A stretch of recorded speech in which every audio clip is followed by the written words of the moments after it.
Ay, welcome po mga kakuya sa ating talakan ngayon. Samahan niyo ako sa araw na ito. May bagong episode naman tayo ayon po sa mga INC o Iglesia ni Manalo na talaga daw ang parte daw ng katawan ng isang tao ay tatlong bahagi ito at ito ay body, soul, and spirit. So ngayon liliwanagin po natin ngayon mga kakuya.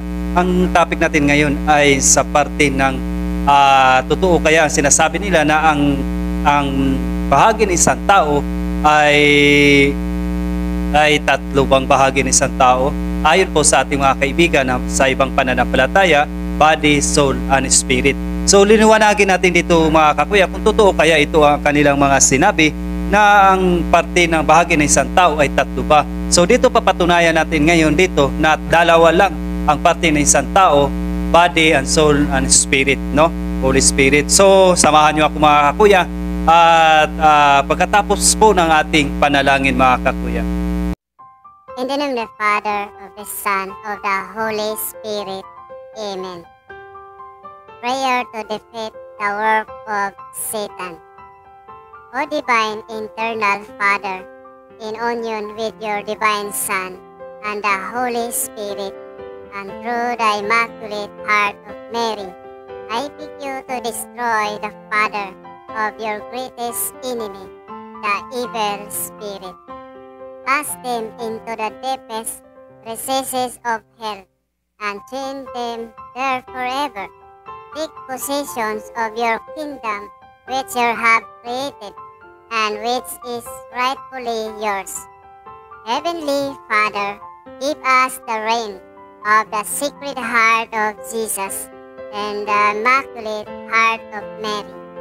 Repeat this prayer out of pure love for you with every beat of my heart and with every breath I take. Amen. In the name of the Father, the Son, of the Holy Spirit. Amen. Ang topic po natin for today at ayon po sa kaibayo natin sa pananampalataya na talagang ang parte daw, ang bahagi ng ating katawan ay tatlong bahagi daw. Ito ay una, body, soul, and spirit. So ang ipapahayag natin ngayon na talagang mali ang kanilang mga unawa, no, sa Biblia o ang kanilang pag-interpretasyon sa Biblia, ang kanilang turo na talagang naghahatid ng kapahamakan sa mga tao, mga kakuya. Kaya nga at dito natin mapatunayan ngayon sa araw na ito na talaga patunayan natin na ang bahagi, dalawa lang ang bahagi ng sa isang tao, no? Ito ay tinatawag na mortal. Ito po ang mortal po ay isang body na tinututong body. Ito po ay mabubulok at ito ay babalik sa alapok. Ang ito namang immortal mga kakuya, ito po ay tumutukoy po sa ating espiritu, spirit and soul. Soul and spirit mga kuya. Kaya nga, the same meaning, no, the same meaning, different spelling o pronunciation, no? Pero the same meaning po yan mga kakuya. Iisa lang po yan, mga synonymous, kumbaga, no? So, paano natin ito mapatunayan ngayon sa araw na ito na mali ang mga argumento ng ating mga kaibayo sa pananampalataya? So, dako tayo dito sa sulat ni Tobias, no? Mababasa natin dito sa 4:3 ng Tobias. Ito ang ating mababasa. When God shall take my souls, no, thou shalt bury my body, and thou shalt honor the mother all the days of her life, no? So dito ang ginagamit ni Tobias ay soul, no? Punta naman tayo dito sa Ecclesiastes, no? Sa basahin natin dito sa Tagalog translation mga kakuya. Ito ang ating mababasa. Sa Ecclesiastes 12 verse 7, ito ang ating mababasa mga kuya. At ang alabok ay mauwi sa lupa gaya ng una, at ang diwa ay babalik sa Diyos, nagbibigay sa Kanya. So dito nga ang ginagamit sa translation to ay diwa, no? So ano ang mababasa natin dito sa English mga kakuya? Dito babasahin natin sa English, the body is put back in the same ground and come from the spirit, return to God's who first breathed it. No, so therefore ang ginagamit dito spirit po mga kakuya. Una, ang nabasa natin kay Tobias, sa sulat ni Tobias ay soul. Dito, sa kay nabasa natin sa Ecclesiastes, no, ay spirit. So punta naman tayo dito sa pahayag ni Apostol James. No, ano ang sinasabi dito kay Apostol James? Ano ang mababasa natin dito mga kakuya? No? Basahin natin dito sa Tagalog translation. Ito ang ating mababasa.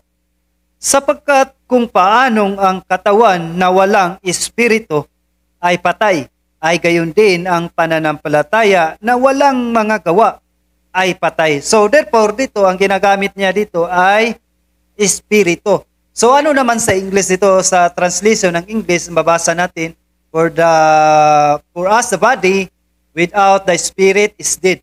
So faith without work is dead also. So dito talaga ginagamit ni Apostol James ay spirit o espiritu mga kakuya. So malinaw na talagang una si Tobias, soul ang ginamit, spirit naman nabasa natin dito nabasa natin sa Ecclesiastes, at sa pahayag ni Apostol James ay spirit o espiritu mga kakuya.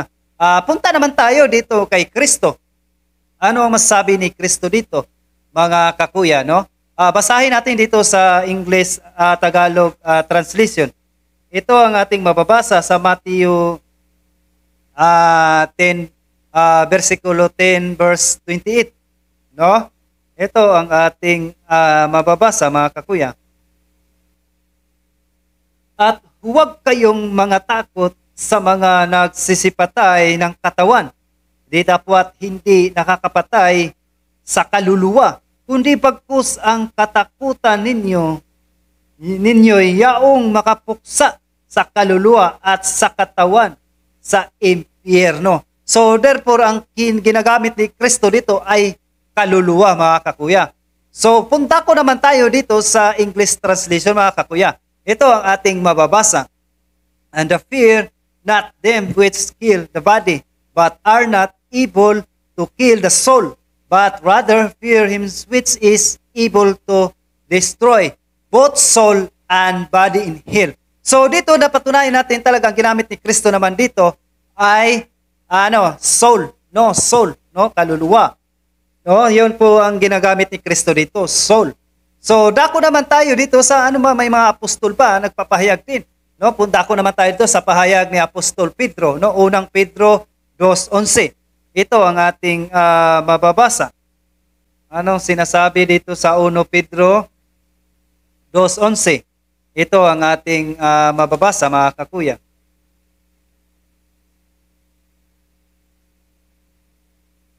Mga minamahal, ipinamamanhik ko sa inyo tulad sa mga nag-iibang bayan at nagsisipaglakbay na kayo'y magsipagpigil sa mga masamang pita ng laman na nakipaglaban sa kaluluwa. So dito ang ginagamit ni Apostol Pedro ay soul. No, malinaw nating nabasa ay ginamit niya as soul. So ano naman sa English translation, ito ating mababasa din.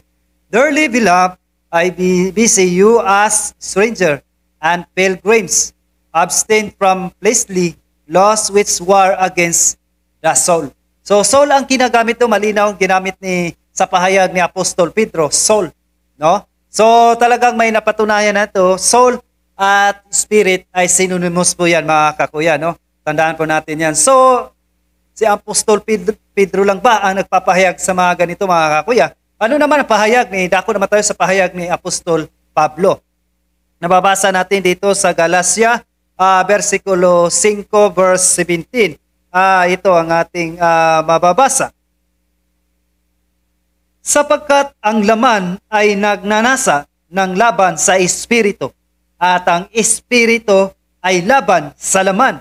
Sapagkat ang mga ito ay nagkakalaban upang huwag ninyong gawin ang bagay na iyong ibigin. So ang ginamit niya dito ay espiritu. Dako naman tayo dito sa English translation mga kakuya, no?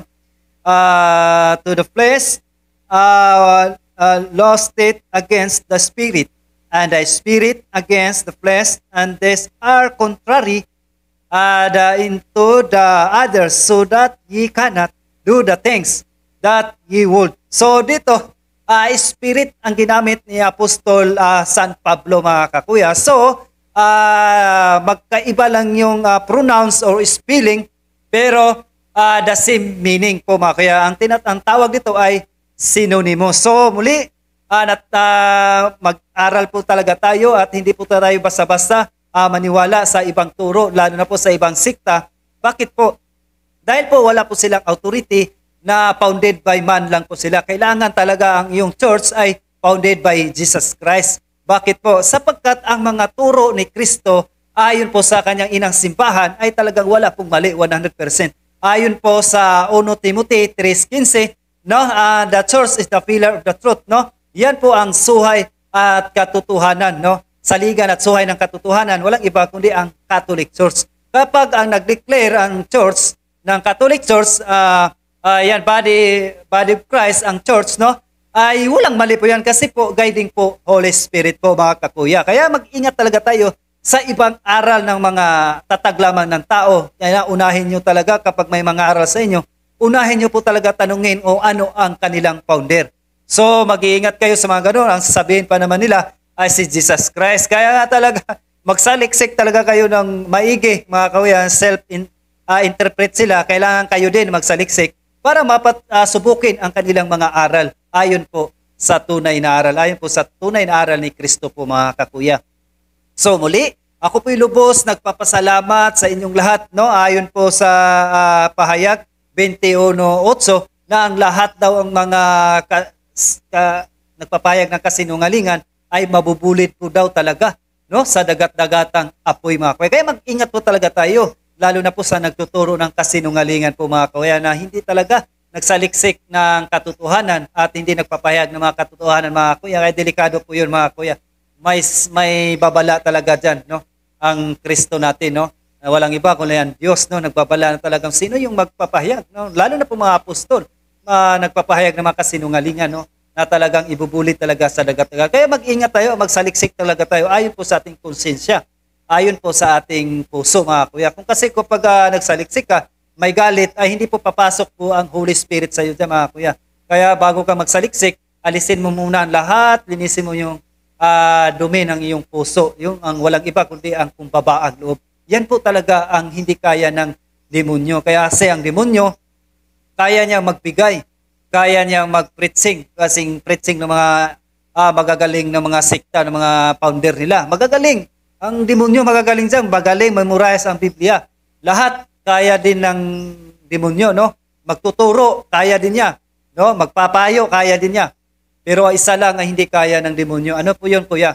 Yun po ang humility, yung kumbabaang loob po, mga kakuya. Yun po ang hindi talaga kaya ng mga demonyo, mga. Muli, ako po lubos nagpapasalamat sa inyo, mga kakuya. Walang sawang sumuporta sa akin. Like and share po at follow niyo rin po ang aking YouTube channel, mga kakuya. Jonathan TV Vlogs and Jonathan Mix TV Vlogs, mga kakuya. Sa second channel ko at sa aking FB page naman, Jonathan TV Vlogs Official. At sa aking TikTok account naman, Jonathan TikTok Official, mga kuya, no? I-promote ko rin ang cares, confession, adoration, rosary, Eucharist, and sacramentals po, mga kuya. Palagi ko po yan ipopromote bilang Kristiyano. Napakahalaga po yan, mga kuya, para sa pang-araw-araw nating pamumuhay na kailangan talaga ay nasa state of grace po tayo palagi, mga kakuya, no?